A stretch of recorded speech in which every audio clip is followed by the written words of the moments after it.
Students, देखो last time हमने LLP वाले पोर्शन की रिवीजन क्लास कहते हैं इसमें की थी।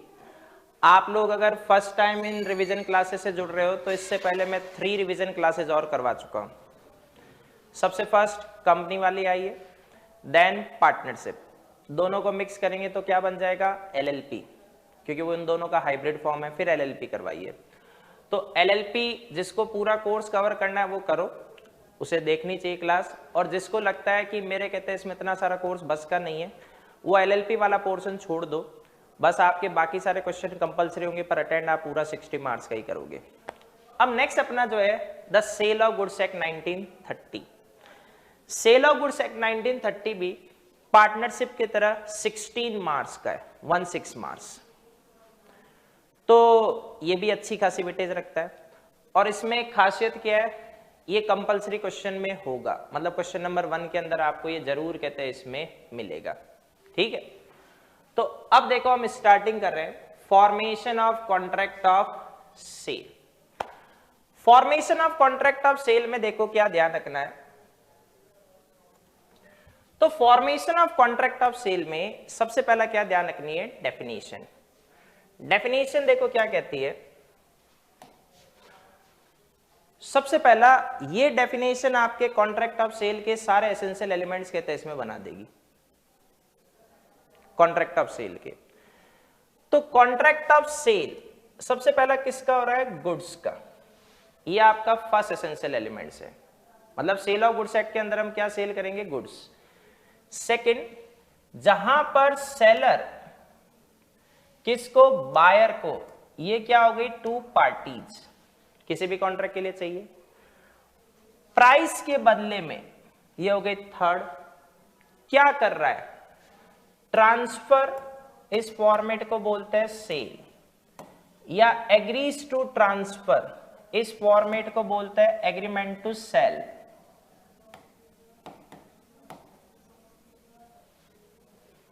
Property in goods, property in goods का मतलब है ओनरशिप। तो वो फॉर्मेट क्या कहलाएगा, कॉन्ट्रैक्ट ऑफ सेल। सेलर ने बायर को प्राइस के बदले में गुड्स की ओनरशिप अगर hand to hand pass on कर दी, ट्रांसफर कर दी, वो फॉर्मेट है सेल। और फ्यूचर में किसी डेट पर या कुछ कंडीशंस के फुलफिल होने पर पास ऑन करेगा तो उस फॉर्मेट को बोलते हैं एग्रीमेंट टू सेल। ठीक है, अब ये वापस आ गया, कॉन्ट्रैक्ट ऑफ सेल किसका कॉम्बिनेशन है, sale plus agreement to sale का। नेक्स्ट, सेल, जिस कॉन्ट्रैक्ट ऑफ सेल के फॉर्मेट में प्रॉपर्टी इन गुड्स मतलब ownership of goods seller to buyer hand to hand pass on हो रही है at the time of making of contract, वो है सेल। और जिसमें ओनरशिप कब पास ऑन होगी, या तो फ्यूचर टाइम में या कुछ कंडीशंस फुलफिल होने पर, तो उसको हम क्या बोल रहे हैं, एग्रीमेंट टू सेल। ठीक है, ये जरूर ध्यान रख लो, contract of sale is combination of both, इसमें सेल भी आ रहा है एंड एग्रीमेंट टू सेल भी आ रहा है।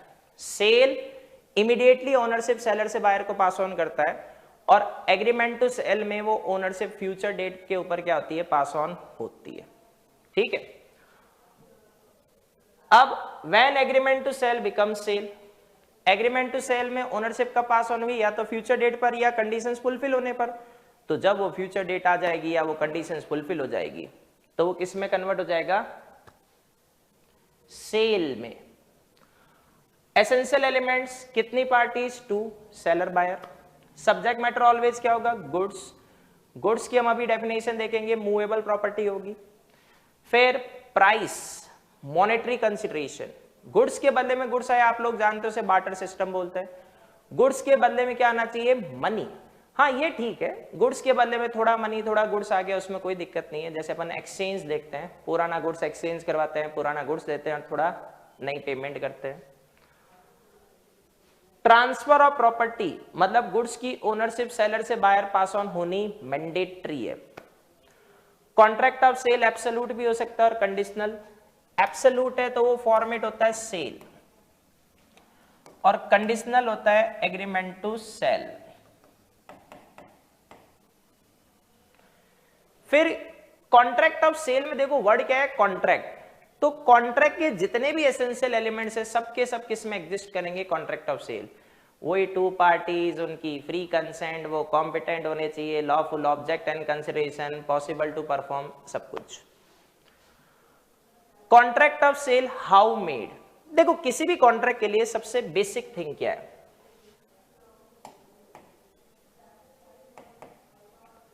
किसी भी कॉन्ट्रैक्ट के लिए ऑफर एंड एक्सेप्टेंस, क्योंकि जब तक ये नहीं होगा नॉर्मली कॉन्ट्रैक्ट नहीं बनता।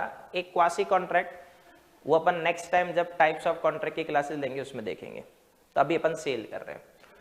तो अब सेलर ऑफर कर सकता है बायर को गुड्स सेल करने का, उल्टा कर दो, बायर ऑफर कर सकता है सेलर को गुड्स परचेज करने का। तो सबसे पहला ऑफर टू बाय और सेल, फिर ऑफर आया तो ऑफर एक्सेप्ट भी होगा, फिर सेलर क्या देगा बायर को, गुड्स, बायर क्या देगा सेलर को, प्राइस। गुड्स इमीडिएट डिलीवर किए जा सकते हैं और फ्यूचर में भी हो सकते हैं, प्राइस इमीडिएट दी जा सकती है, इंस्टॉलमेंट में भी दी जा सकती है, फ्यूचर में भी दी जा सकती है। ये तो रिपीटेशन है। बायर जिसने गुड्स बाय किया मतलब सेल, एग्रीज टू बाय किया मतलब एग्रीमेंट टू सेल, सेलर जिसने गुड्स सेल किया मतलब सेल, एग्रीज टू सेल मतलब एग्रीमेंट टू सेल। गुड्स कोई भी क्या होनी चाहिए, मूवेबल प्रॉपर्टी, लेकिन क्या नहीं होना चाहिए, actionable claim and money. Actionable claim आगे देखो आ ही गया, जिसको हम कोर्ट ऑफ लॉ के रूट से क्या कर सकते हैं, एनफोर्स, मतलब ऐसा क्लेम जिसके ऊपर कोर्ट में क्या लिया जा सकता है, एक्शन लिया जा सकता है, लाइक डेप्ट। If debtor fails to pay, then what is the right available to creditor? Creditor may file a suit against debtor. So right of creditor to file a suit against debtor is known as actionable claim. It may be assigned to advocate, but it cannot be sold. इसलिए actionable claim क्या नहीं होता, goods नहीं। Money, money को आप कहते हैं इसमें अगर सेल करने जाओगे, जैसे आपके पास 2000 का करेंसी नोट है, आप उसको सेल करने गए तो बदले में क्या होगा, 500 के 4 मिल जाएंगे। ये एक्सचेंज है, ये सेल नहीं है। हाँ, ओल्ड करेंसी होती उसको आप सेल कर सकते हो, वो गुड्स माना जाता है।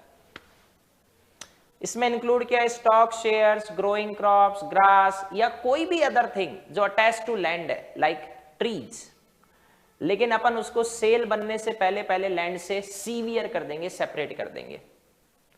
तो जब तक वो लैंड से जुड़ी हुई है तब तक एग्रीमेंट टू सेल का सब्जेक्ट मैटर है, लैंड से अलग करोगे तो मूवेबल बनेगी, अब वो सेल का सब्जेक्ट मैटर हो सकती है।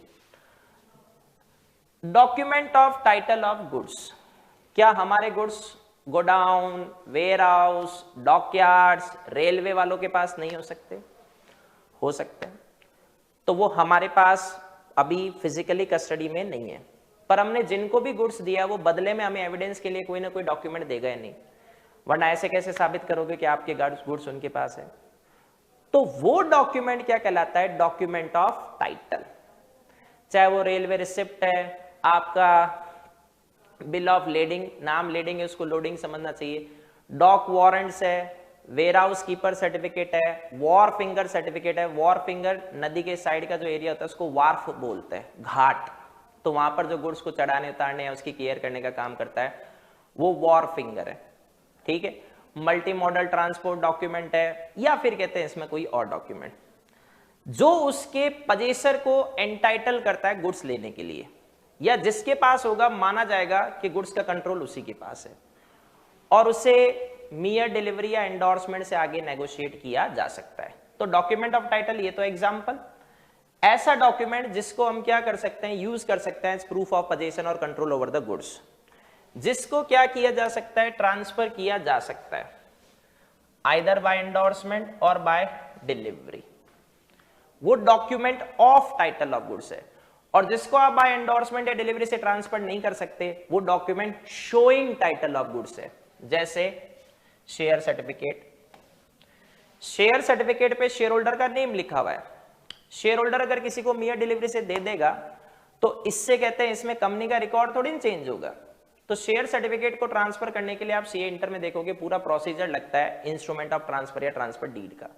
तो शेयर सर्टिफिकेट क्या हुआ, डॉक्यूमेंट शोइंग टाइटल, ना कि document of title. Bill of lading no doubt कहते हैं इसमें क्या है, डॉक्यूमेंट ऑफ टाइटल हमने भी लिया है। लेकिन mate's receipt written acknowledgement of captain of ship, वो डॉक्यूमेंट शोइंग टाइटल होता है, डॉक्यूमेंट ऑफ टाइटल नहीं। और ये सबके सब ओरिजिनल होने चाहिए, इनकी फोटोकॉपी से काम नहीं होगा। मर्केंटाइल एजेंट, देखो जो नॉर्मल एजेंट होता है वो एक पर्टिकुलर टास्क तक के तहत इसमें आता है, ठीक है। मर्केंटाइल एजेंट के पास ज्यादा राइट्स होते हैं नॉर्मल एजेंट से, वो गुड्स को बाय कर सकता है, सेल कर सकता है, गुड्स को कंसाइन कर सकता है, गुड्स की सिक्योरिटी पर लोन ले सकता है, मतलब गुड्स को प्लेज भी कर सकता है। तो इनमें से वो कोई भी राइट कर सकता है, देखो सब और के सेंस में। तो वो एजेंट कौन है, मर्केंटाइल एजेंट। इसके एग्जांपल में ऑक्शनियर, ब्रोकर से तो आप समझते हो। फैक्टर्स जिसमें थोड़ा कैरेक्टरिस्टिक्स ऑक्शनियर का है, थोड़ा ब्रोकर का, लाइक ट्रेडर और भी इसमें आ जाएंगे। प्रॉपर्टी टू टाइप की है, एक जनरल,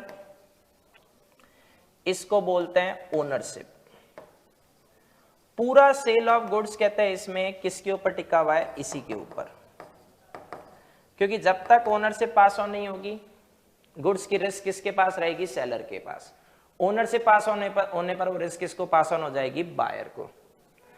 और स्पेशल बोलता है पोजीशन को। अब आप सोचोगे सर ये अलग अलग कैसे भी, बहुत आसान है। मैंने अपनी गोल्ड चेन की सिक्योरिटी पर बैंक से लोन लिया, तो गोल्ड चेन का ओनरशिप मेरे पास है, लेकिन मैंने पोजीशन किसको हैंडओवर कर दिया, बैंक को। हम रेंट पे कोई गुड्स लेके आए, पोजीशन किसके पास है, हमारे पास, लेकिन ओनरशिप किसका है, जिसका वो गुड्स था। तो पोजीशन और ओनरशिप टू डिफरेंट थिंग है। इंसॉल्वेंट वो पर्सन जो ऑर्डिनरी कोर्स ऑफ बिजनेस में अपने डेब्ट पे नहीं करता, या जब वो डेब्ट ड्यू होंगे तो उनको पे नहीं कर पाएगा।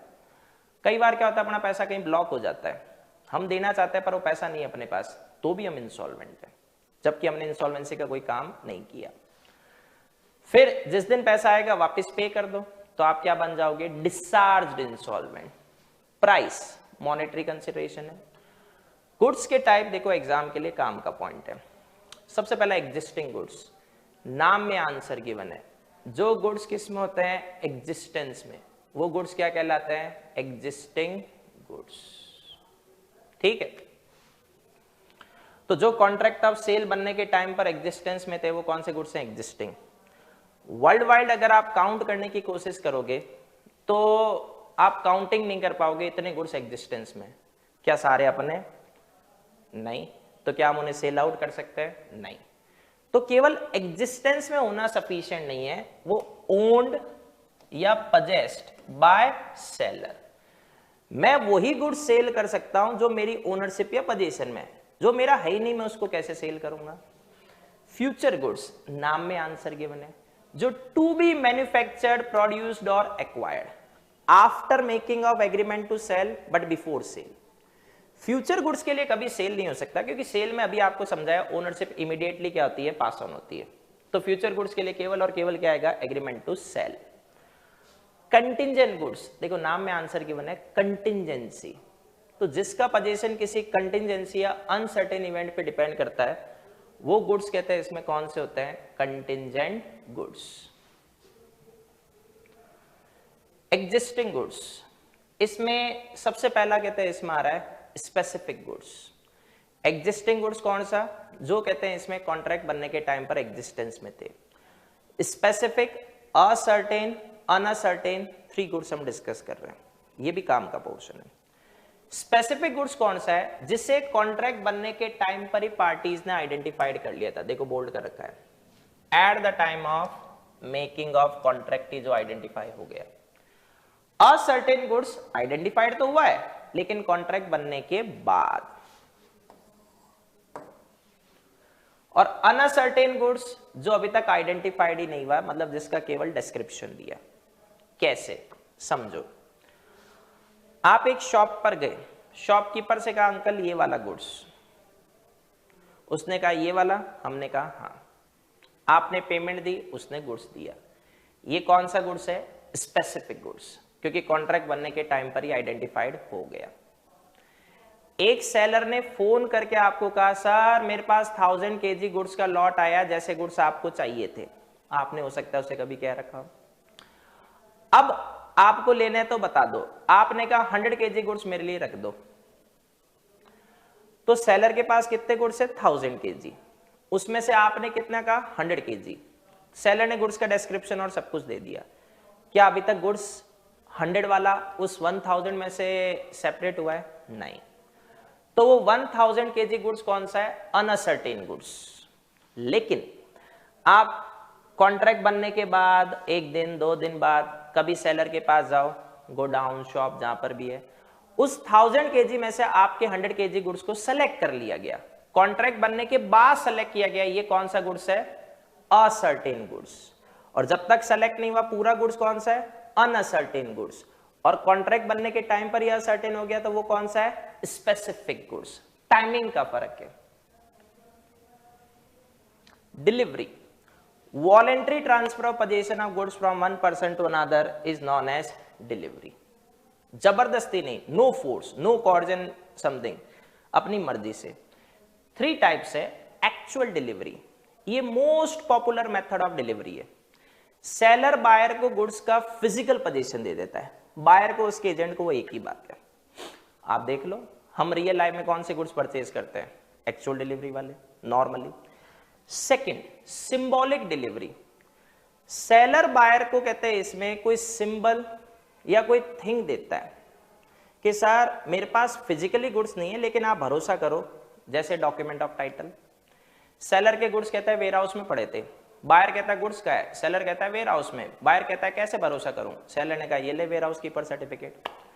तो जहां पर हम कोई थिंग देते हैं एज टोकन या सिंबल, तो वो डिलीवरी कौन सी है? सिंबॉलिक। या सेलर के गुड्स गोडाउन में, गोडाउन की कीज दे दी, तो ये कौन सी डिलीवरी भी? Symbolic.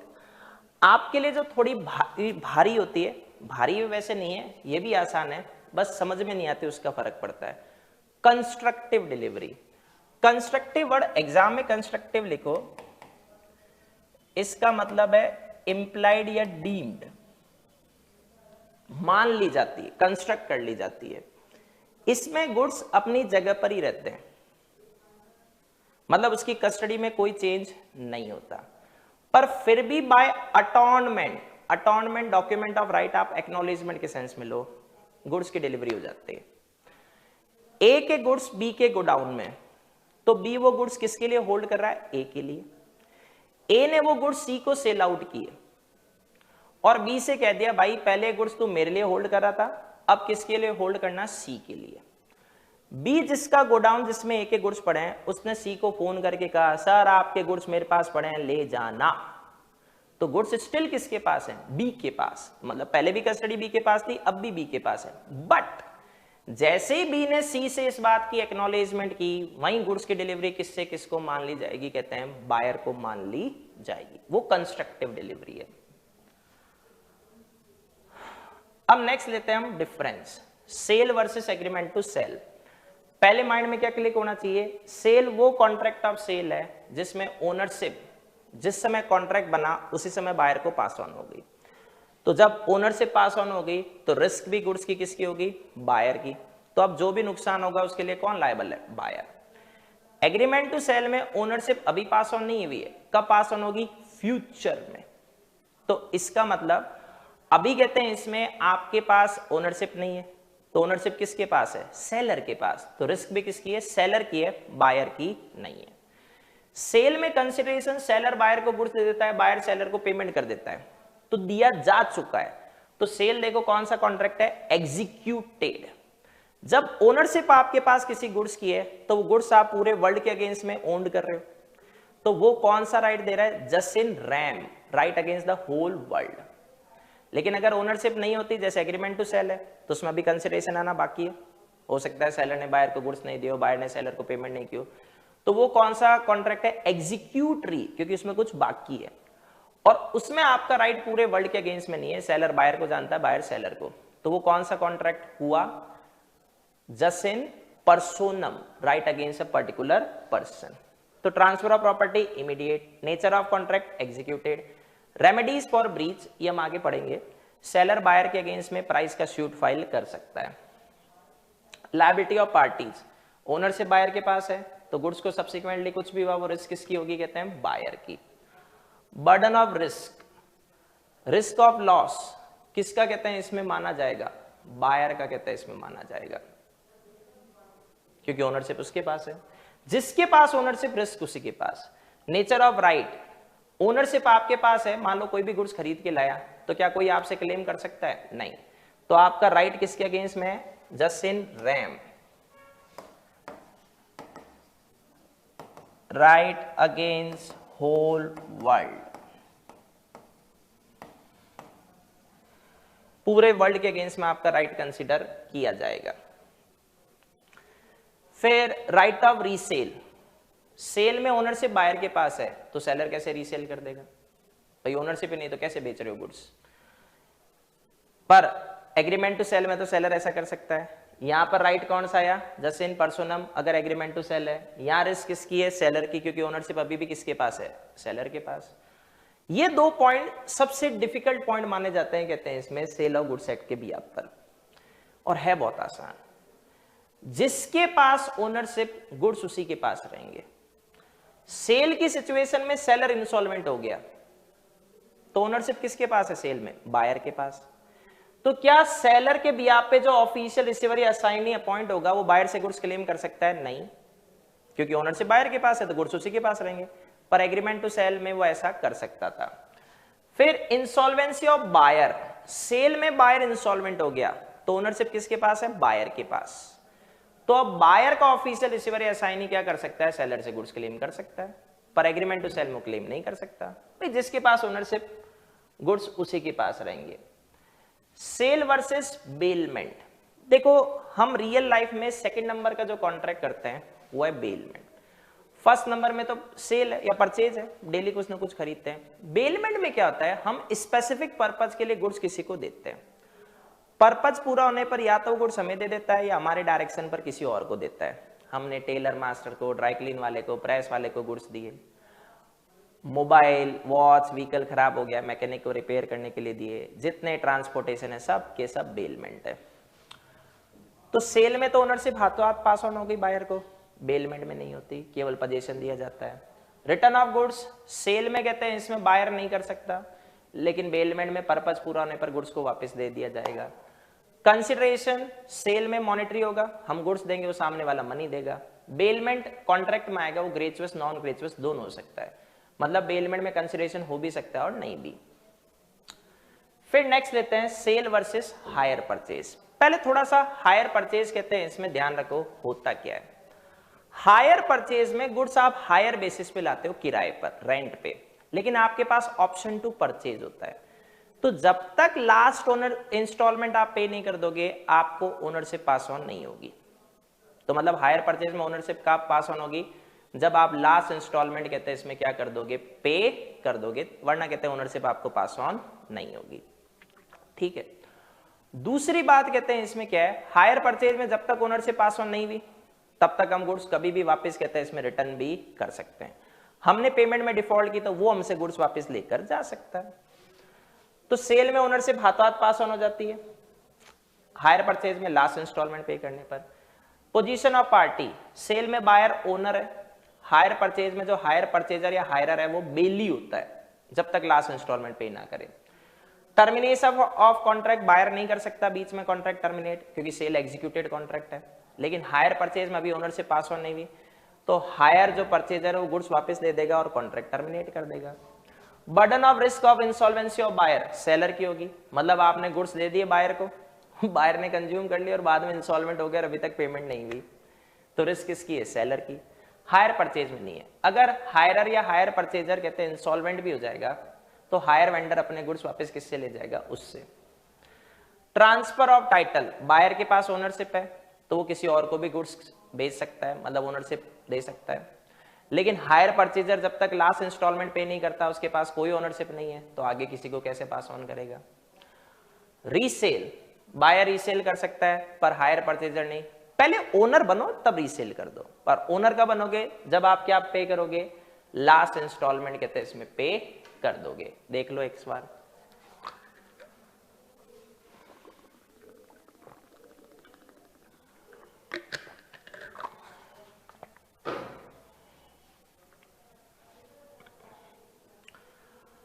Goods perishing before making of contract, ये सेक्शन 7 और 8 है, ये दोनों ही अभी जून 22 में आ गए थे, एक साथ ही पूछ लिए।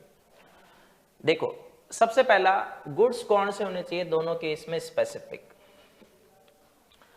अगर कॉन्ट्रैक्ट बनने से पहले ही सेलर और बायर की नॉलेज के बिना गुड्स डेस्ट्रॉयड हो चुके थे, मेरे फार्म हाउस में एक हॉर्स है वो मर गया, मुझे नहीं पता, मैंने वही आपको बेच दिया, तो सिंपल सा लॉजिक है उस गुड्स की डिलीवरी नहीं होगी, तो वो हमारे बीच में जो एग्रीमेंट बना है वो क्या होगा, वॉइड होगा। लेकिन एग्रीमेंट टू सेल बनने के बाद और सेल बनने से पहले ऐसा होता, वो गुड्स डेस्ट्रॉयड हो जाते या इस तरीके से डैमेज्ड और पेरिश्ड हो जाते कि वो डिस्क्रिप्शन के अकॉर्डिंग नहीं रहते, तो उस कॉन्ट्रैक्ट को अवॉइड करवाया जा सकता है। असर्टेनमेंट ऑफ प्राइस, प्राइस देखो कैसे फिक्स होगी, क्योंकि प्राइस मॉनेटरी कंसिडरेशन है, या तो कॉन्ट्रैक्ट से फिक्स कर दो या फिर कॉन्ट्रैक्ट में कोई तरीका बता दो या फिर सिमिलर कोर्स ऑफ डीलिंग से डिसाइड कर लो। और अगर ऐसा कुछ नहीं हुआ और कुछ गुड्स डिलीवर हो गए तो बायर को फिर कौन सी प्राइस पे करनी पड़ेगी, रीजनेबल प्राइस। मतलब रीजनेबल प्राइस वैसे तो मार्केट प्राइस होती है, पर रीजनेबल प्राइस पर ध्यान रखो।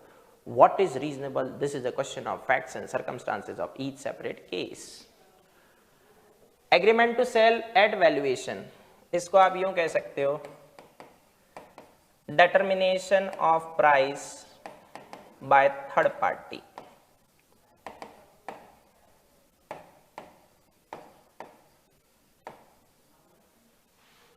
ठीक है, तो थर्ड पार्टी का प्राइस डिसाइड कर देती है तो उसके अकॉर्डिंग कॉन्ट्रैक्ट एग्जीक्यूट होगा। थर्ड पार्टी प्राइस डिसाइड करने से मना कर देती है तो बिना प्राइस के तो कॉन्ट्रैक्ट बन नहीं सकता, तो इस कॉन्ट्रैक्ट को अवॉइड करवाया जा सकता है। और अगर कुछ गुड्स डिलीवर हो गए थे तो फिर उसकी कौन सी प्राइस पे करो, रीजनेबल प्राइस। थर्ड पार्टी ने किसी सेलर या बायर के कहने पर प्राइस डिटरमाइन करने से मना कर दिया तो जो भी गिल्टी है वो अपोजिट पार्टी को कंपनसेशन देगा। नेक्स्ट लेते हैं यूनिट 2, कंडीशंस एंड वारंटीज। ये एक फॉर्मेलिटी है, stipulation as to time. Normally देखो जो पेमेंट ऑफ प्राइस है वो एसेंशियल स्टिपुलेशन नहीं होता है, लेकिन डिलीवरी ऑफ गुड्स को एसेंशियल माना जाता है, क्योंकि प्राइस डिले होगा तो इंटरेस्ट चार्ज कर लो। गुड्स का अगर डिले हो गया तो हो सकता है सामने वाले का पर्पस खत्म हो जाए। Conditions and warranties, stipulation word एक तरह से बाउंडेशन के सेंस में आ रहा है, तो कॉन्ट्रैक्ट ऑफ सेल में स्टिपुलेशन या तो कंडीशन के नाम पर हो सकता है या वारंटी के नाम पर।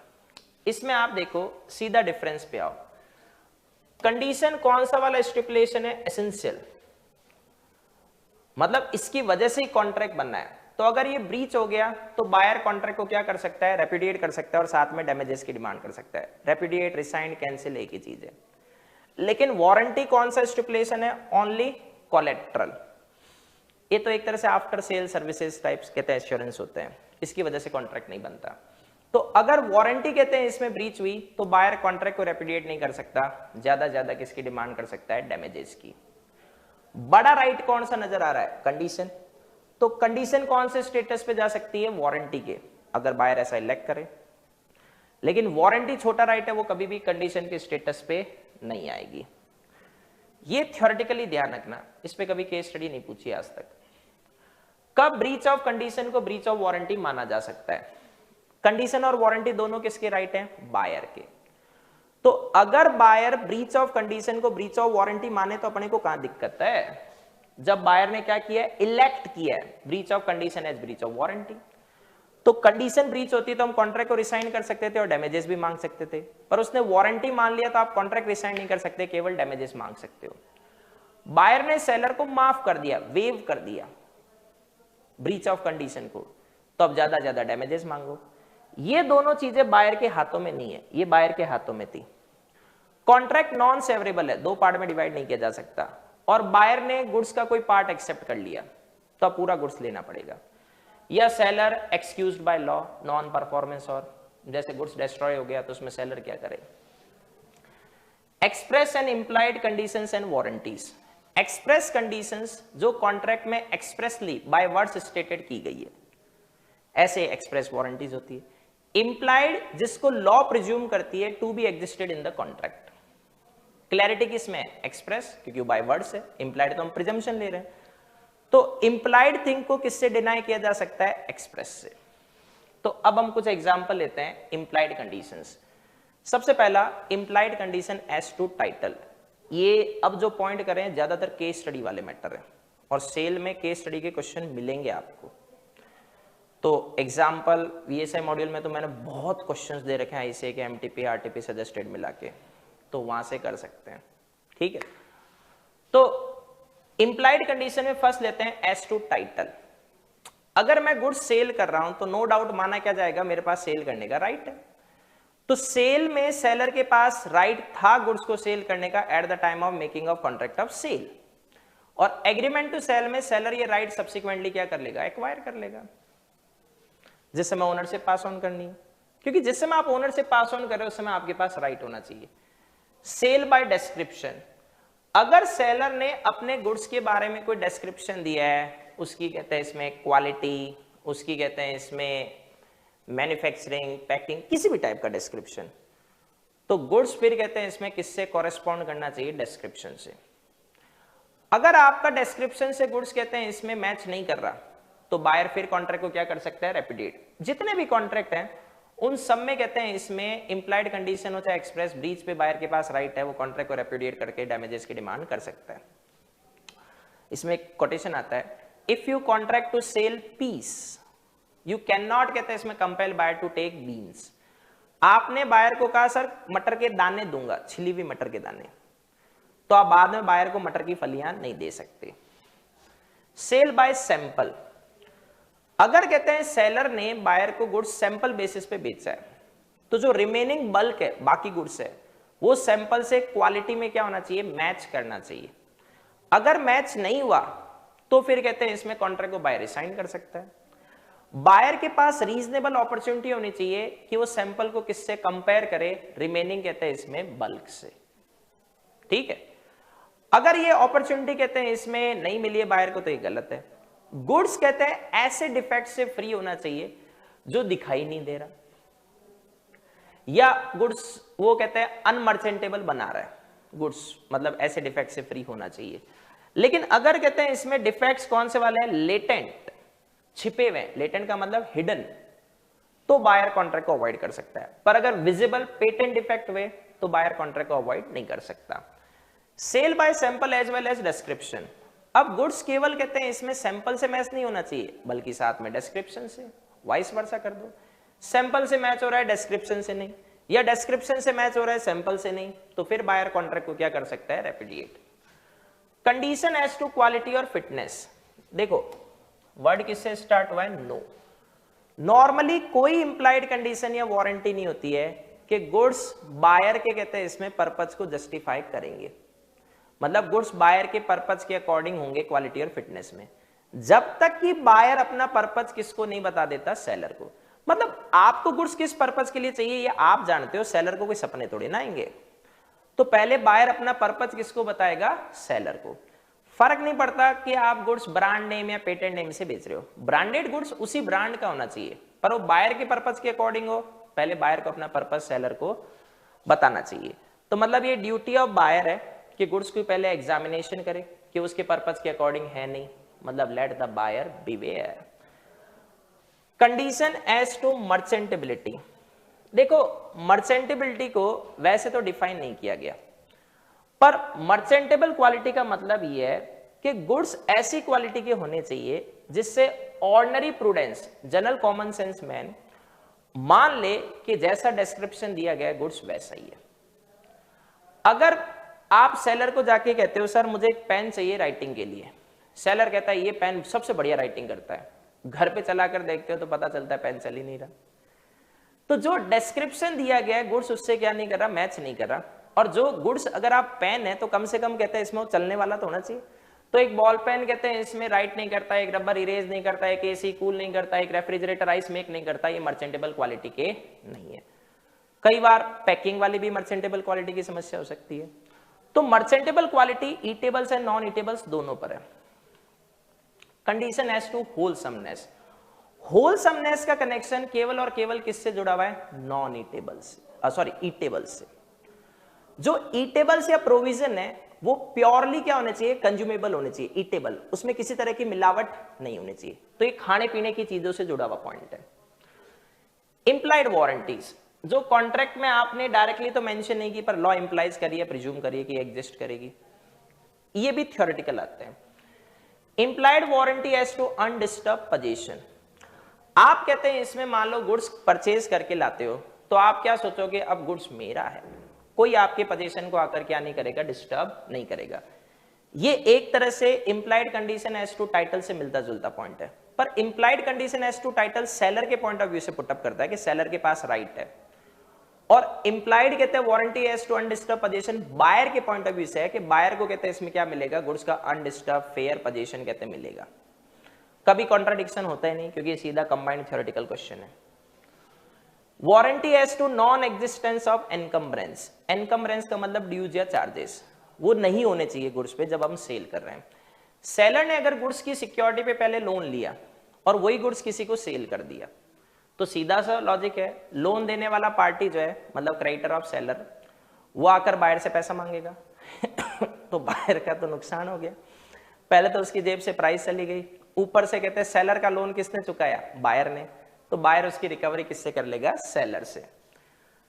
Implied warranty as to quality और fitness by usage of trade, usage मतलब कस्टम, कुछ एरिया में ये कस्टम्स होते हैं कि अगर गुड्स बायर के पर्पज के लिए फिट नहीं बैठ रहा तो बायर उसको रिप्लेस करवा सकता है, तो जहां ऐसा कस्टम है वो रिप्लेस करवा लेगा, जहां नहीं वो नहीं करवा सकता। Disclosure of dangerous nature of goods, अगर गुड्स में कोई प्रोबेबल डेंजर है, या तो उस पे वार्निंग के बिया पे मैन्युफैक्चरर लिख कर देगा, नहीं तो सेलर को बताना पड़ेगा जो नॉर्मली उसी काइंड के गुड्स में डील करता है।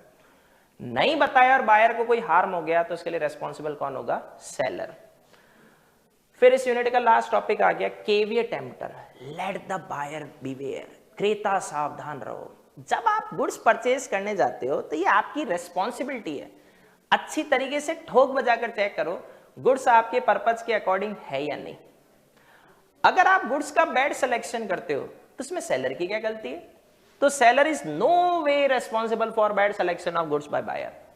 Seller is not responsible to disclose buyer about defects in his goods.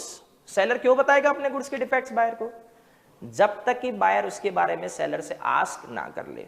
मतलब अगर बायर सेलर से पुटअप करता है कि सर कहते हैं इसमें गुड्स में कोई प्रॉब्लम तो नहीं है, और फिर सेलर कहता है नहीं नहीं कोई प्रॉब्लम नहीं है, और प्रॉब्लम होती है, तो ये सेलर बायर के साथ क्या कर रहा है, फ्रॉड।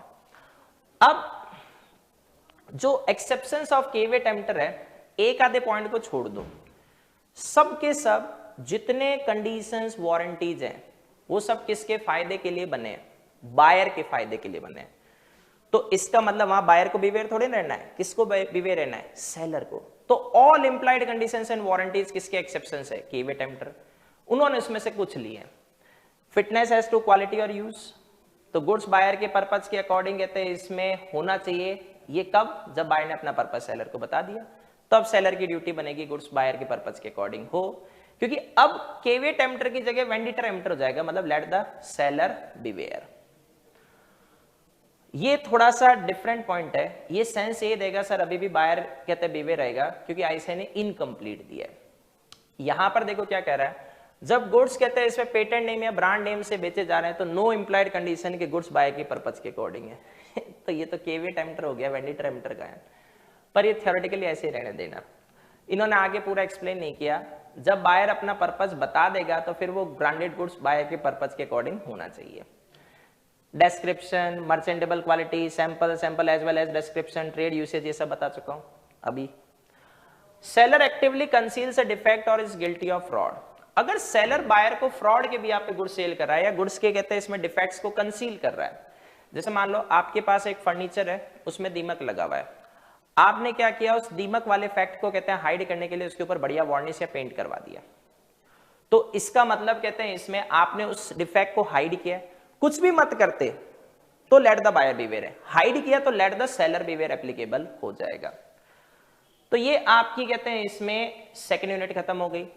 थर्ड यूनिट लेते हैं, transfer of ownership and delivery of goods. देखो एक आगे चल के सेक्शन 26 आएगा, मॉड्यूल में शुरुआत में भी दिया और बाद में भी दिया, मैं 2 बार रिपीटेशन पसंद नहीं करता।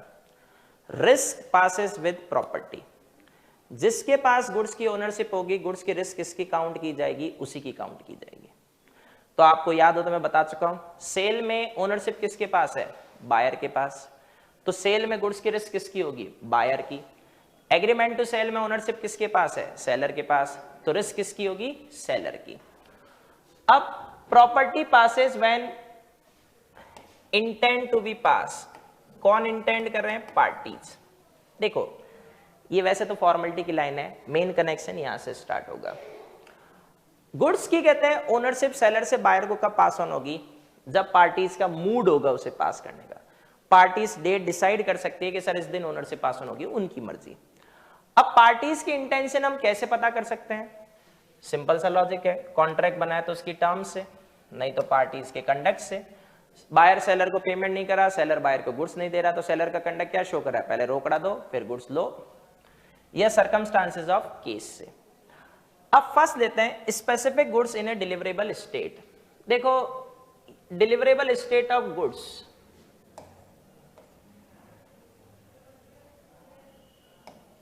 होती क्या है, अरे यार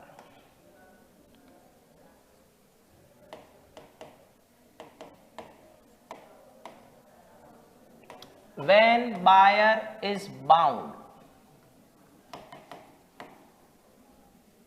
to take delivery of goods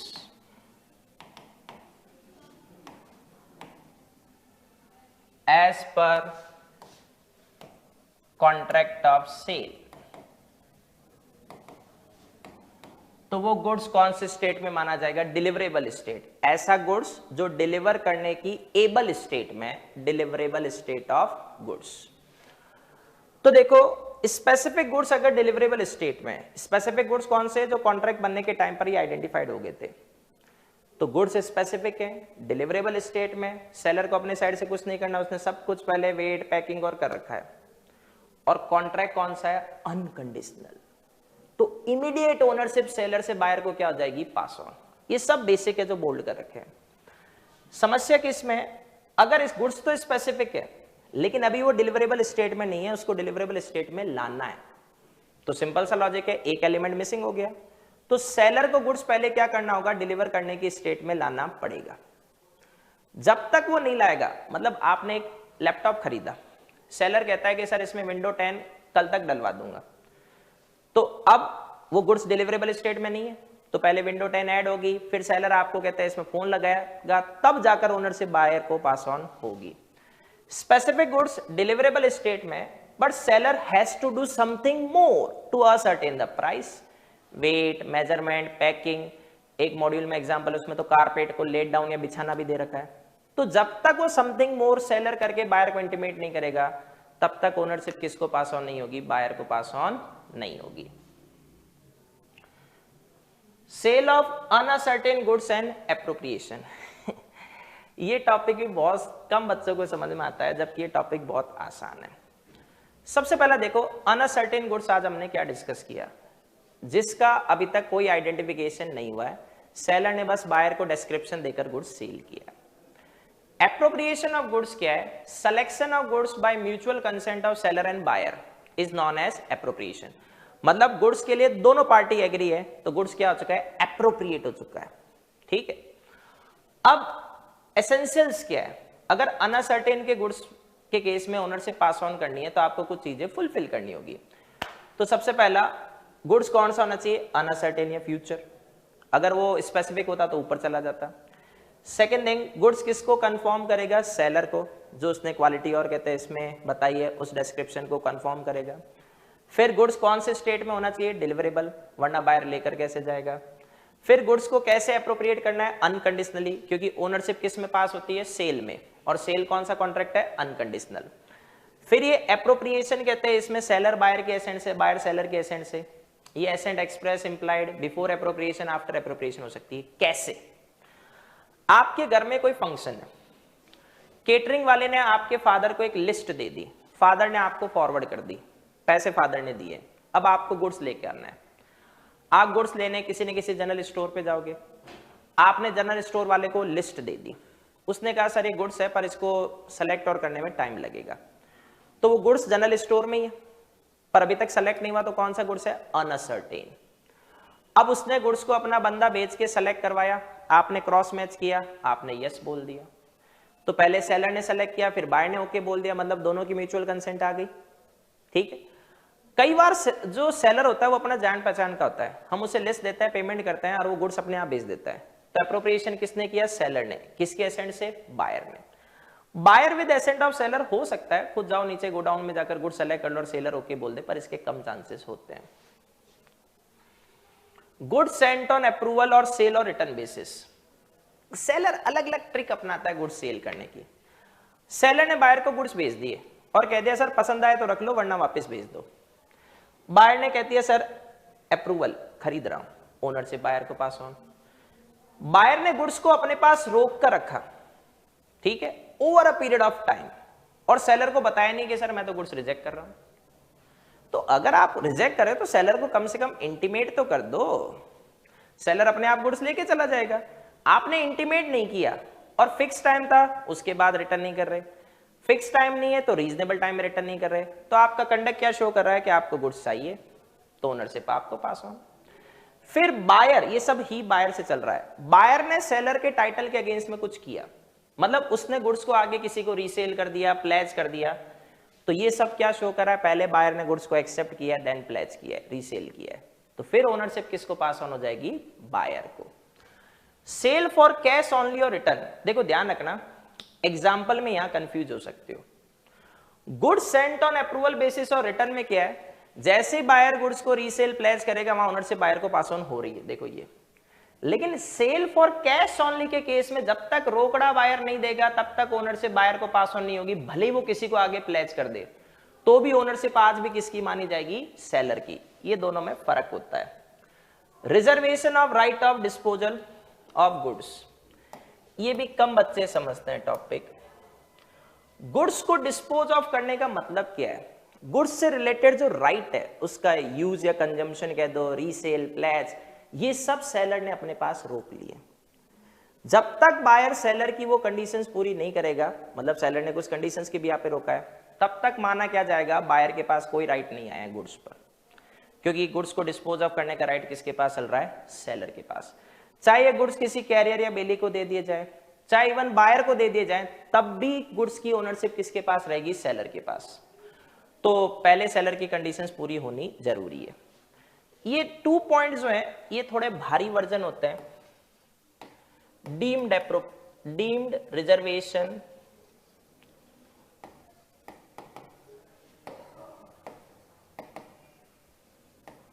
of right of disposal of goods.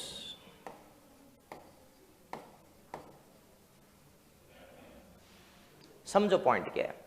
Seller ने गुड्स किसी रेलवे वालों को दिए या किसी कहते हैं इसमें शिप वालों को दिए, और रेलवे, शिप या किसी अदर कैरियर या बेली को कह दिया कि सर बायर को गुड्स तभी देना, या बायर को ये document of title, railway receipt, bill of leading तभी देना जब मेरा फिर से फोन आ जाए।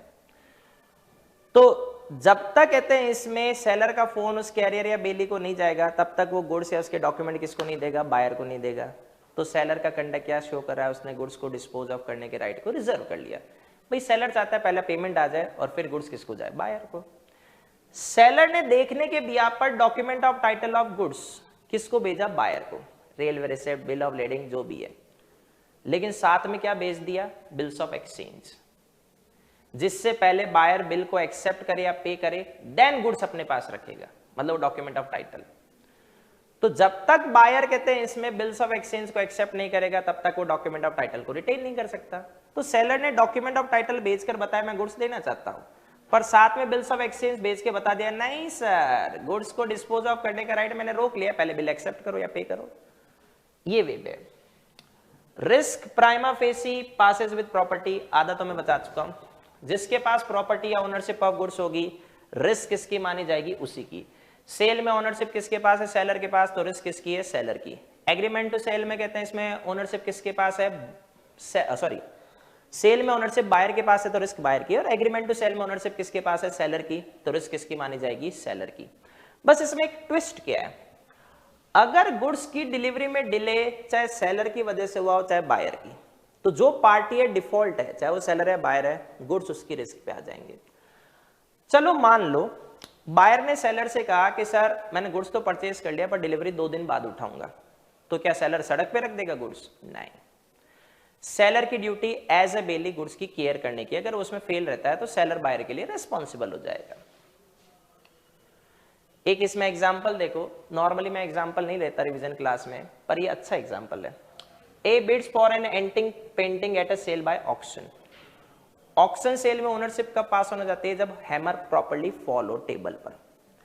ऑक्शनियर जोश में आया और उसने सीधा पेंटिंग पे हैमर फॉल कर दिया, पेंटिंग डैमेज हो गई, तो यहां पर क्या नहीं हुई? ओनरशिप पास ऑन नहीं हुई, तो रिस्क किसकी मानी जाएगी? सेलर की कहते हैं इसमें मानी जाएगी। Transfer of title by non owner, इसको नेमोडेट कॉन नॉन एबिट भी बोलते हैं। No one can give which he himself not got. A seller can not pass a better title from himself to buyer. जैसा title seller का होगा वैसा ही buyer का होगा।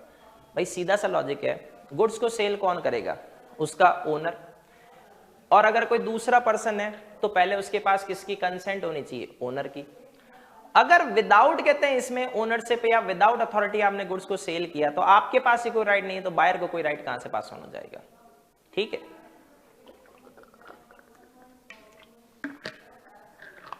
लेकिन एक्सेप्शनल सिचुएशन में बोनाफाइड बायर है, गुड फेथ बायर, जो वैल्यू दे रहा है और उसे डिफेक्ट्स की नॉलेज नहीं है, उसको बेटर टाइटल पास ऑन हो जाएगा, मतलब गुड्स उस बायर के माने जाएंगे। पैसा कहते हैं इसमें ओनर के पास आएगा, वो एक अलग मैटर है, पर गुड्स बोनाफाइड बायर के पास चले जाएंगे। तो अब हम एक्सेप्शंस देखेंगे, नेमोडेट कॉर्न आने बैठ के। ये अच्छा टॉपिक है, 6 मार्क्स का क्वेश्चन सीधा जनरेट कहते हैं इसमें करता है।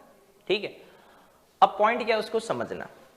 Higher purchase and stolen goods, चाहे बोनाफाइड बायर आ जाए उसे कोई राइट नहीं देना है, उसके अलावा देंगे। तो sale by mercantile agent. Mercantile agent कौन होता है आज हम डिस्कस कर चुके हैं। गुड्स को सेल बाय कंसाइन या प्लेस करने वाला बंदा, उसके पास या तो फिजिकल गुड्स है या गुड्स के डॉक्यूमेंट ऑफ टाइटल है। किसकी कंसेंट से? उसके ओनर या प्रिंसिपल की कंसेंट से।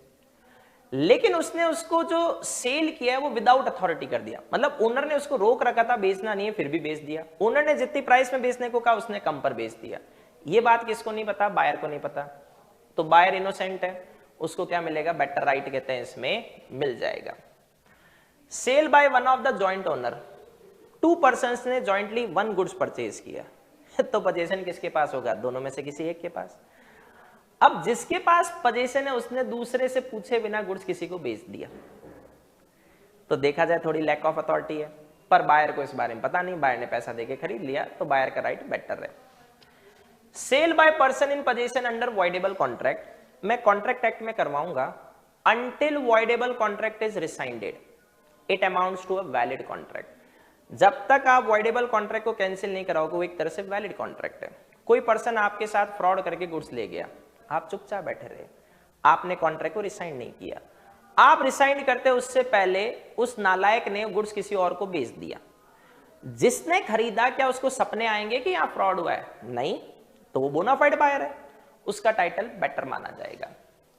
Cell by one who has already sold the goods but continues in possession thereof, एक तरह से इसको बोल सकते हो resale of goods by seller. Buyer ने गुड्स का पोजीशन उठाया नहीं सेलर से, और सेलर को कोई अच्छी डील मिल रही थी, ज्यादा पैसे, सेलर ने नए बायर को बेच दिया, तो नया बायर ज्यादा इनोसेंट माना जाएगा पुराने बायर से। अब पुराने बायर को जो समस्या हो सेलर से खत्म करे। Sale by buyer obtaining possession before property in goods has vested in him, agreement to sale के बेसिस पे बेवकूफ सेलर ने गुड्स किसको दे दिए? बायर को। तो एग्रीमेंट टू सेल में ओनरशिप किसके पास होती है? सेलर के पास। तो ऐसे केस में बेवकूफ है, बायर को क्यों दिया गुड्स? बायर ने उसके बेसिस पे किसी और को बेच दिया। बोनाफाइड बायर ने देखा अच्छा गुड्स बायर के पास है, तो उसने सोचा ओनरशिप भी बायर के पास होगी, तो गलती बोनाफाइड बायर की नहीं है। पर हायर परचेज में राइट नहीं जाएगा। इफेक्ट ऑफ एस्टॉपल, एस्टॉपल मतलब स्टॉप डिनाइंग। मैं आपके सामने आपके गुड्स किसी को बेच रहा हूं, आप कीप क्वाइट रहते हो, तो क्या आप बाद में बायर को कह सकते हो सर गुड्स तो मेरे थे, पीयूष सर ने ऐसे कैसे बेच दिए? नहीं, आप अपने कंडक्ट से बाउंड हो जाओगे। तो where seller is stop from denying by his conduct. Sale by unpaid seller, ये अपन डिटेल में करेंगे अभी नेक्स्ट यूनिट में।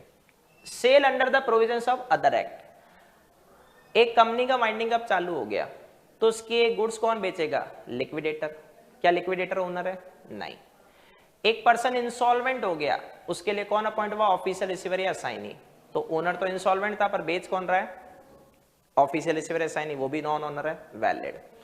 आपने गुड्स प्लेज रखे और आप पेमेंट में डिफॉल्ट करते हो, गिरवी रखे और आप पैसा नहीं दे रहे, तो क्रेडिटर क्या करेगा? गुड्स बेचेगा। ओनर डेटर है पर बेच कौन रहा है? Creditor. Finder of goods contract में बताऊंगा, अगर वो 2/3 वैल्यू ऑफ गुड्स के एक्सपेंसेस कर लेता है, पेरिसेबल गुड्स है तो बेच सकता है। Performance of contract of sale, seller की ड्यूटी क्या है? गुड्स दो। बायर की ड्यूटी क्या है? गुड्स की डिलीवरी एक्सेप्ट करो और पेमेंट करो। जनरली डिलीवरी और पेमेंट कॉन्करेंट कंडीशन होती है, इस हाथ दे उस हाथ ले, पर ये future delivery, future payment of price बनाई जा सकती है। Rules regarding delivery of goods, rules regarding delivery of goods, delivery बता चुका हूं, voluntary transfer of position.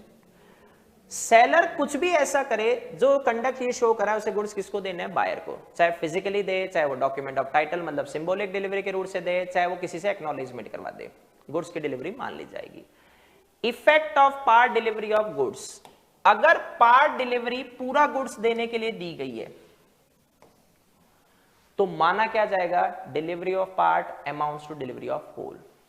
Seller ने 100 kg गुड्स आपको सेल करने का कॉन्ट्रैक्ट किया, आप एक टैक्सी लेके पहुंचे, उसमें 40 kg आए, आपने कहा सर टैक्सी वापस लेके आ रहा हूं, तो सेलर ने 40 kg दिया आउट ऑफ 100, पर माना जाएगा पूरे 100 दे दिए।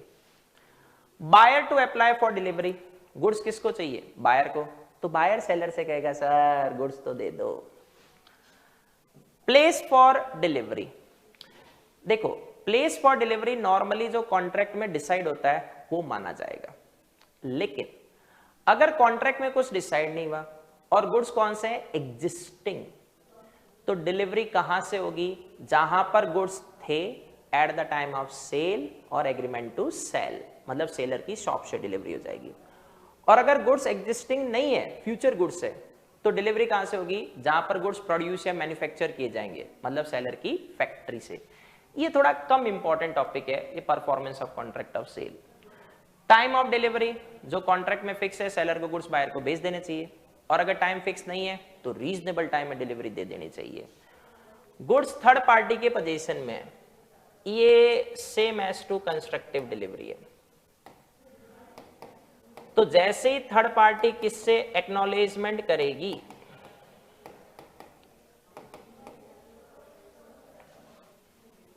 बायर से, उसी समय गुड्स की डिलीवरी सेलर से बायर को मान ली जाएगी।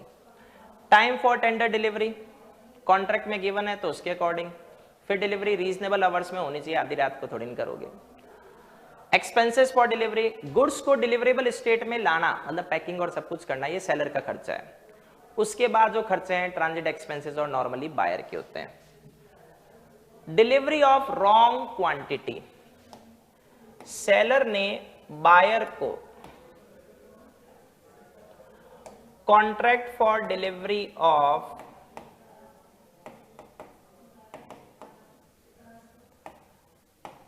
1000 kg rice at the rate 100 पर kg, ये कॉन्ट्रैक्ट किया। सेलर ने बायर को लेस क्वांटिटी दे दी, तो मतलब लेस देन 1000, बायर लेने से मना कर देगा या ले सकता है और बाकी की डिमांड कर लेगा। सेलर ने लार्जर क्वांटिटी दे दी, मतलब 1000 से ज्यादा, बायर फिर डिलीवरी लेने से मना कर सकता है क्योंकि रॉन्ग क्वांटिटी है। बायर पूरी क्वांटिटी एक्सेप्ट कर सकता है और पेमेंट 100 के अकॉर्डिंग कर देगा।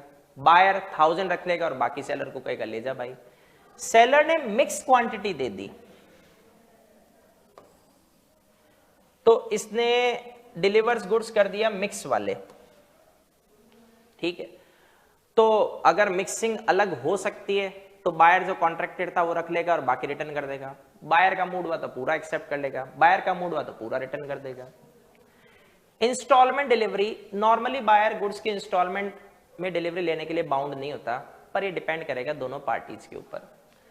डिलीवरी टू कैरियर, किसी ट्रक वाले और को देना, मतलब डिलीवरी टू बायर, तो ट्रांजिट रिस्क किसकी है? बायर की। डेटीरियोरेशन ड्यूरिंग ट्रांजिट, गुड्स को अगर ट्रांजिट में कोई नुकसान हो गया, डेटीरियोरेशन लॉस या हार्म के लिए आता है, तो रिस्क बायर की है। Buyer's right to examine the goods, अगर उसने पहले से एग्जामिन नहीं किया तो एक बार डिलीवरी लेने से पहले चेक तो कर लेगा जैसा डिस्क्रिप्शन की बात हुई थी वैसा गुड्स है या नहीं। Rules relating to acceptance of goods, ये वो सेम अभी अपन ने देखा था, गुड्स सेंट ऑन सेल और रिटर्न बेसिस, वही वाला है। वो एक्सेप्टेंस दे देता है, टाइम से ज्यादा रोक लेता है, या फिर वो कुछ ऐसा कंडक्ट करता है जो सेलर के टाइटल के अगेंस्ट में हो। Buyer not bound to return rejected goods, इसका मतलब बिल्कुल भी वो नहीं है जो आप सोच रहे हो। बायर को अगर गलत गुड्स भेजे गए, बायर सेलर को फोन करके कह देगा सर मैं ये गुड्स नहीं लूंगा, ले जाओ। खुद बायर जाकर सेलर को रिटर्न करने के लिए लायबल नहीं है। Liability of buyer for neglecting और refusing delivery of goods, seller buyer को गुड्स देने के लिए रेडी है, लेकिन बायर कहते हैं इसमें क्या कर रहा है, गुड्स की डिलीवरी नहीं उठा रहा। अब गुड्स को कुछ भी लॉस हुआ वो किसकी रेस्पॉन्सिबिलिटी है, बायर की। लेकिन इसका मतलब ये नहीं है कि सेलर गुड्स की केयर नहीं करेगा, उसे गुड्स की केयर करनी चाहिए। बदले में जो खर्चे लगते हैं कस्टडी और के, वो किससे क्लेम कर लेगा, बायर से। अब अपन आ गए अपनी लास्ट यूनिट, अनपेड सेलर। देखो नाम में आंसर गिवन है। सेलर जब गुड्स सेल करता है तो बदले में क्या मिलती है, प्राइस। मतलब ये सेलर है, ये बायर, ये इसको सेल ऑफ गुड्स कर रहा है, इसको क्या देनी है, प्राइस। प्राइस मिल गई तो ये पेड सेलर है, और अगर इस बेचारे को ये प्राइस नहीं दी गई तो ये कौन सा सेलर बन गया, अनपेड। या आपने प्राइस पेमेंट के नाम पर कंडीशनल कोई बिल, कोई चेक दे दिया, पर जब उसकी मैच्योरिटी डेट आई वो बेचारे बाउंस हो गए और पेमेंट नहीं हुई, तो फिर वो सेलर क्या बन जाएगा, अनपेड। 1 रुपया भी प्राइस का पे नहीं हुआ तो सेलर क्या कहलाएगा, अनपेड सेलर कहलाएगा। Right of unpaid seller against goods, देखो 3 राइट है गुड्स के अगेंस्ट में, lien, stoppage goods in transit,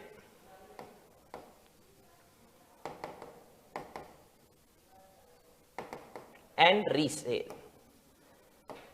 लियन को लीन भी बोल सकते हो, मुझे प्रोनाउंसिएशन वाला कहते हैं इसमें जो स्पेलिंग भी प्रोनाउंसिएट करे वो प्रोनाउंसिएशन पसंद है और ये रिकॉग्नाइज है।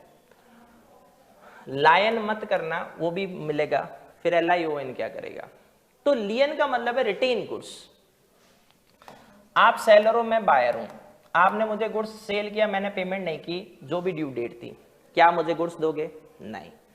तो आप गुड्स अपने पास क्या कर लोगे, रिटेन कर लोगे। तो आपने क्या एक्सरसाइज कर लिया, गुड्स पे लियन कहते हैं इसमें, एक्सरसाइज कर लिया, ठीक है। अब लियन के लिए 3 कंडीशंस है। गुड्स को आपने क्रेडिट पे सेल नहीं किया, क्रेडिट का मतलब ये नहीं 2-4 साल वाला क्रेडिट, क्रेडिट 2-3 दिन का होता है, वो एरिया के अकॉर्डिंग।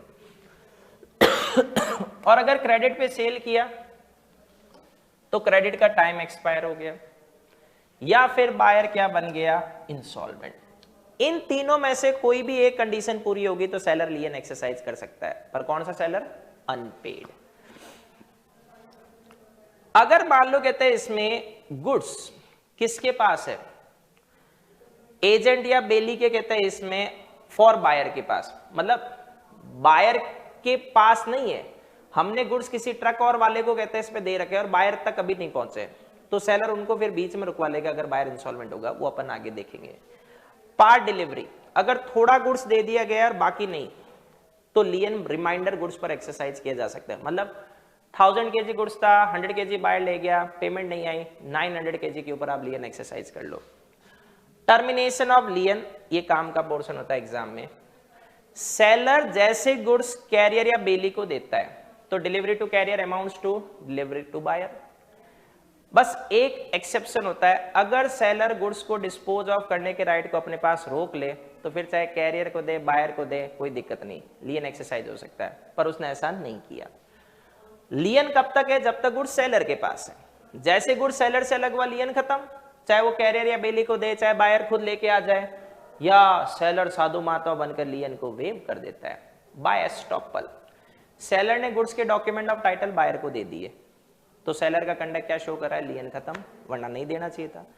सेलर के पास एक बंदा आया कि सर आपका गुड्स पे कोई लियन और है क्या, वैसे तो सेलर का लियन था, सेलर ने कहा नहीं नहीं नहीं, उस बंदे ने बायर से गुड्स खरीद लिए, तो क्या बाद में सेलर ये बोल सकता है गुड्स पर मेरा लियन है, नहीं। जब वो पूछने आया था, कंफर्म करने आया था, तो आप ये क्यों बोल रहे हो कि लियन एग्जिस्ट नहीं कर रहा? अगर आपने एक बार बोल दिया लियन एग्जिस्ट नहीं कर रहा, तो आप बाद में लियन एक्सरसाइज नहीं कर सकते।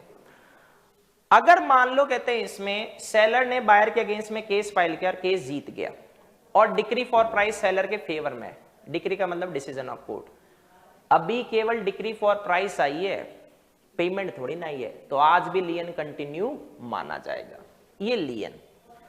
Right of stoppage goods in transit, एक सिचुएशन को कहते हैं इसमें एज्यूम करो, आप सेलर हो जयपुर के, बायर है मुंबई का, आपने 1000 kg के डायमंड सेल करने का कॉन्ट्रैक्ट बायर से किया, अभी तक बायर ने पेमेंट नहीं की, आपने डायमंड वाला ट्रक जयपुर से मुंबई रवाना कर दिया, बीच में आपके पास इंफॉर्मेशन आई कि सर बायर बिकम्स इंसॉल्वेंट, अब आपको डर लगेगा 1000 करोड़ के गुड्स, तो आपने क्या किया कहते हैं इसमें, गुड्स को ट्रांजिट में स्टॉप करने की कोशिश की। तो अगर गुड्स ट्रांजिट में हो गए नहीं तो उसको रोकोगे कैसे? तो पहली बात, सेलर अनपेड होना चाहिए। गुड्स कहां पर होना चाहिए? ट्रांजिट में। गुड्स ट्रांजिट में कब होगा? जब सेलर के साइड से गुड्स कहते हैं इसमें अलग हो जाएगा, ये लिखा ना, he seller must parted with the possession of goods, क्योंकि सेलर के पास गुड्स रहेगा तो ट्रांजिट कैसे चालू होगा? फिर तो लियन है। तो गुड्स ट्रांजिट में होना चाहिए। बायर क्या हो जाना चाहिए? इंसॉल्वेंट। ड्यूरेशन ऑफ ट्रांजिट, जब तक गुड्स बायर या उसके एजेंट के पास नहीं आएगा तब तक वो किस में माना जाता है? ट्रांजिट में। ट्रांजिट कब एंड हो जाएगा? उल्टा कर दो, गुड्स बायर ने ले लिया, चाहे ऑन डेस्टिनेशन चाहे बिफोर डेस्टिनेशन, या ट्रक वाले ने, कैरियर या बेली ने बायर से एक्नॉलेजमेंट कर दिया सर आपके गुड्स लाया हूं, फिर ट्रांजिट खत्म। ट्रक वाले ने रॉन्गफुली बायर को गुड्स देने से मना कर दिया जबकि बायर डिमांड कर रहा था, फिर ट्रांजिट खत्म, रॉन्गफुली। हाँ, ट्रक वाले के पास सेलर का फोन आता कि भाई गड्डी घुमा ला, अब बायर कह रहा है मुझे गुड्स दे दो, नहीं, तो कहते हैं इसमें ट्रांजिट खत्म नहीं होता। अगर गुड्स आपने बायर वाले शिप को दे दिए तो भी ट्रांजिट खत्म हो जाएगा, क्योंकि गुड्स अब कहते हैं इसमें ट्रांजिट में थोड़ी ना, वो तो बायर के पास चले गए। How stoppage of transit is affected? देखो, अनपेड सेलर के पास फोन है, उसने ट्रक वाले को कहा गड्डी घुमा ला, तो जैसे ही अनपेड सेलर अपना क्लेम का नोटिस किसको देता है? कैरियर और बेली को, तो अब गुड्स सेलर के पोजीशन में आ गए। या फिर मान लो कैरियर या बेली को फोन नहीं लग रहा, गुड्स अभी भी 1000 करोड़ के हैं, आपके पास फरारी थी, आप लेकिन फरार हो गए और गुड्स को बीच में रोक लिया, तो अनपेड सेलर क्या कर सकता है? गुड्स का एक्चुअल पोजीशन भी ले सकता है। बस इसमें इतना ध्यान रखो, लाने ले जाने के जो खर्चे हैं वो किसके लगेंगे? सेलर के लगेंगे, पर कम से कम प्राइस तो बच गई ना। दोनों में डिफरेंस क्या है? लियन का एसेंस क्या है? Retain position of goods, goods अपने पास है, रोक कर रखो। स्टॉपेज गुड्स इन ट्रांजिट का एसेंस क्या है? जो पोजीशन आपसे अलग हो गया था, एक तरह से लॉस्ट हो गया था, लियन खत्म हो गया था, उसको वापस रीगेन करो, regain the possession of goods. ठीक है, लियन कब खत्म होगा? जब सेलर गुड्स अपने से अलग कर देगा। तो लियन खत्म हुआ और क्या बिगिन हो गया? ट्रांजिट। भाई सेलर ने गुड्स ट्रक वाले को दे दिए तो लियन खत्म, क्या स्टार्ट हो गया? ट्रांजिट स्टार्ट हो गया। ट्रांजिट कहते हैं इसमें सेलर ने एक्सरसाइज कर लिया तो ट्रांजिट खत्म और वापस क्या चालू हो जाएगा? लियन। लियन के लिए 3 में से एक कंडीशन है, गुड्स को क्रेडिट पे सेल नहीं किया हो, क्रेडिट पे सेल किया तो उसकी टर्म खत्म हो गई है, buyer insolvent. Stoppage good transit की एक ही कंडीशन है, बायर बिकम्स इंसॉल्वेंट। नेक्स्ट आता है इफेक्ट ऑफ सबसेल और प्लेस बाय बायर। बायर नालायक है, उसने पेमेंट किसको नहीं की? सेलर को नहीं की। सेलर ने गुड्स के ऊपर लियन एक्सरसाइज कर लिया, ठीक है। अब बायर ने क्या किया? ओनरशिप का नाम लेके गुड्स किसी और को बेच दिया। अगर सेलर का गुड्स पर लियन है तो इसका मतलब गुड्स का पोजीशन किसके पास है? सेलर के पास। और अगर मान लो गुड्स का पोजीशन सेलर के पास नहीं है तो डॉक्यूमेंट ऑफ टाइटल सेलर के पास होंगे। तो जो नया बायर है वो कौन से बेसिस पे पुराने बायर से गुड्स खरीद रहा है? नए बायर को 2 में से एक चीज चेक करनी है, या तो फिजिकल गुड्स या गुड्स के डॉक्यूमेंट ऑफ टाइटल। दोनों ही पुराने बायर के पास नहीं है तो सब्सिक्वेंट सेल प्लेस का कोई वैल्यू नहीं है, क्योंकि पुराना बायर अपने से बेटर राइट नए बायर को पास ऑन नहीं कर सकता। आप सोचो, आप सेलर हो, मैं बायर हूं, आपने गुड्स पे लियन एक्सरसाइज कर रखा है, तो गुड्स पे राइट किसका है? सेलर का, आपका। मैं उसको सब्सिक्वेंटली किसी को बेच भी दूंगा तो उससे कोई फर्क नहीं पड़ेगा। पर प्रॉब्लम कब सॉल्व हो जाएगी? अगर कहते हैं इसमें बायर, पुराना वाला बायर मुझसे मतलब सेलर से पूछ के गुड्स किसी को बेच दे, तब तो दिक्कत नहीं है। या सेलर बेवकूफ है, वो डॉक्यूमेंट ऑफ टाइटल किसको डिलीवर कर देता है, पुराने वाले बायर को, और पुराना वाला बायर अब डॉक्यूमेंट ऑफ टाइटल के बिया पर गुड्स किसको सेल कर देता है, नए वाले को। तो इसका मतलब अब नया वाला बायर इनोसेंट माना जाएगा। इस वाले पोर्शन को वापस सुनना, ज्यादा समझ में आएगा।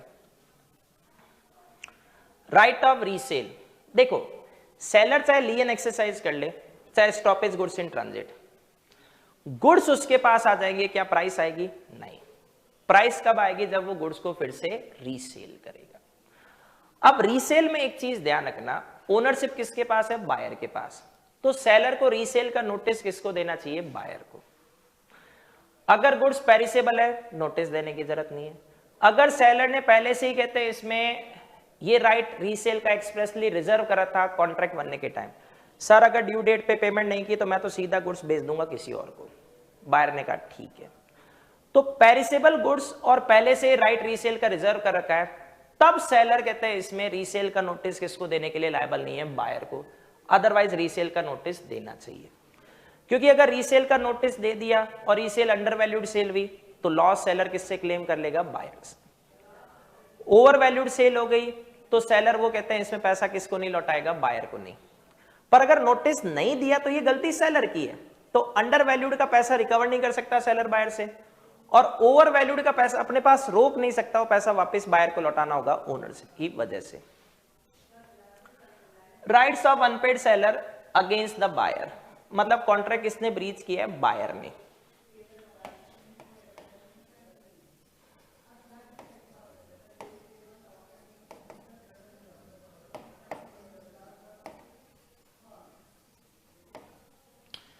सेलर को क्या चाहिए, प्राइस।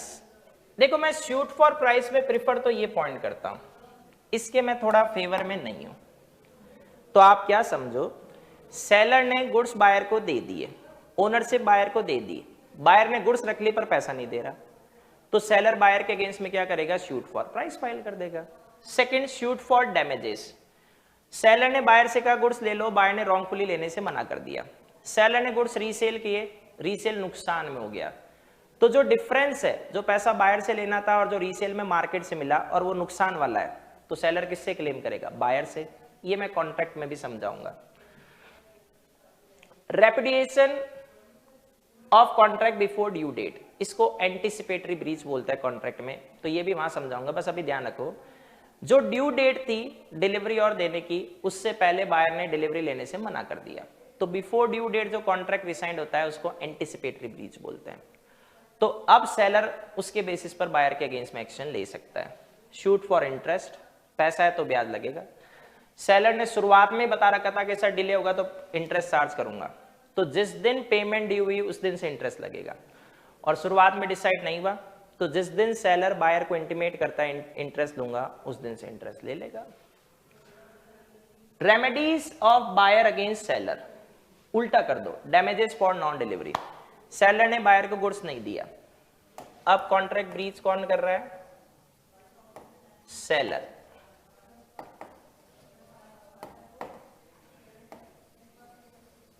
ठीक है, तो सेलर गुड्स दे नहीं रहा, बायर ने मार्केट से उठाया और महंगा गुड्स मिला, तो जो डिफरेंस है नुकसान का, उसके डैमेजेस बायर किससे क्लेम कर लेगा, सेलर से। Shoot for specific performance, specific performance देखो, एंटिक गुड्स हो, यूनिक गुड्स या डैमेजेस एडिक्वेट रेमेडी नहीं होते, स्पेसिफिक रिलीफ एक्ट एप्लीकेबल हो रहा है। सेलर बायर को कह रहा है गुड्स नहीं दूंगा, नुकसान ले ले, बायर कह रहा है मुझे तो गुड्स ही कहते हैं इसमें चाहिए, तो बायर किसकी डिमांड कर रहा है, स्पेसिफिक परफॉर्मेंस की, तो वो एंटिक गुड्स है, डैमेजेस एडिक्वेट रेमेडी नहीं होती है, तब कोर्ट रेमेडी दिलवा सकता है। Shoot for breach of warranty, warranty breach होती है तो हम केवल डैमेजेस की डिमांड कर सकते हैं।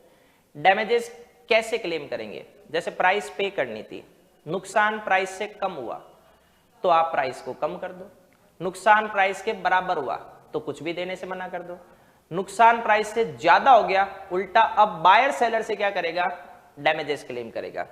तो देखो, डिमिन्यूशन कम करवाना, एक्सटेंशन पूरा देने से मना कर देना, डैमेजेस जब नुकसान ज्यादा हो गया प्राइस से भी तो डैमेजेस मांग लो, रेपुडिएशन ऑफ कॉन्ट्रैक्ट अब किसने कर दिया, सेलर ने ड्यू डेट से पहले। तो हम देखेंगे बायर कॉन्ट्रैक्ट को कंटिन्यू भी कर सकता है और बायर कॉन्ट्रैक्ट को रिसाइन करके डैमेजेस की डिमांड कर सकता है, पर ये कॉन्ट्रैक्ट एक्ट में कराऊंगा। Suit for interest buyer seller से मांग सकता है अगर उसने एडवांस पेमेंट कर रखी है। ऑक्शन सेल, देखो ऑक्शन सेल एक पब्लिक सेल है, अनकंडीशनल सेल है। ऑक्शनियर नॉर्मली एजेंट होता है ओनर का, लेकिन अगर वो खुद के गुड्स सेल करे तो एजेंट क्यों होगा, वो तो एक तरह से प्रिंसिपल हो जाएगा। तो रूल्स क्या है, अगर गुड्स लॉट्स में डिवाइड है, मान लो ऑक्शन सेल में एक ही टेबल पर 5 गुड्स रखे हुए हैं, तो एक साथ सबकी बिड नहीं होगी, सेपरेट बिड, क्योंकि ईच लॉट क्या माना जाएगा, separate subject matter. Completion of contract of sale, auction sale कब कंप्लीट होगी, जब ऑक्शनियर अनाउंस करता है सर कंप्लीट। अनाउंस कैसे करेगा, या तो फॉल ऑफ हैमर, और हैमर नहीं मिला तो कोई और customary manner. Right to bid में बी रिजर्व, ये इससे जोड़ूंगा। रिजर्व प्राइस अगर रखी गई है सेलर लॉस से बचाने के लिए, रिजर्व प्राइस, मिनिमम प्राइस या अपसेट प्राइस, तो फर्स्ट बिड उस रिजर्व प्राइस से स्टार्ट होगी। प्रीटेंडेड बिडिंग, आर्टिफिशियल बिडिंग, सेलर ने ऑक्शन सेल में बिड लगाने के राइट को एक्सप्रेसली रिजर्व कर रखा है, तो वो खुद जाके बिड लगा सकता है या ज्यादा से ज्यादा एक बंदे को और अपॉइंट कर सकता है। पर वो एक से ज्यादा बंदे अपॉइंट कर रहा है तो मतलब वो आर्टिफिशियल बिड या प्रीटेंडेड बिड लगा रहा है बायर को बेवकूफ बनाने के लिए। When the sale is not notified by seller to make bid, ये इसी से जुड़ा हुआ है। मतलब सेलर ने ऑक्शन सेल में बिड लगाने के राइट को रिजर्व नहीं किया तो उसे बिड नहीं लगानी चाहिए, लगाएगा तो फिर ये कहते हैं इसमें ऑक्शन सेल बायर के ऑप्शन पे क्या बन जाएगी, वॉइडेबल। लास्ट थिंग लेते हैं, इंक्लूजन ऑफ इंक्रीज और decrease taxes in contract of sale. Contract of sale बनने के बाद और परफॉर्मेंस से पहले, मतलब डिलीवरी और होने से पहले, गवर्नमेंट ने टैक्स को या तो इंक्रीज कर दिया है डिक्रीज। अब बायर को जो प्राइस पे करनी है उस इंक्रीज टैक्स या डिक्रीज टैक्स के बिया पे, अगर टैक्स बढ़ गया तो बायर का नुकसान होगा और टैक्स कम हो गया तो बायर का फायदा हो जाएगा, वो सेलर से कहेगा सर टैक्स कम हो गया कम करो। तो ये आपका देखो कौन सा एक्ट कहते हैं, इसमें खत्म हो गया, सेल ऑफ गुड्स एक्ट। बड़ा एक्ट है, आप चाहो तो फिर से इसकी देख लेना, क्योंकि मेरा प्रोफेशनल रूटीन है, आपका नहीं है। नेक्स्ट टाइम हम कॉन्ट्रैक्ट करेंगे।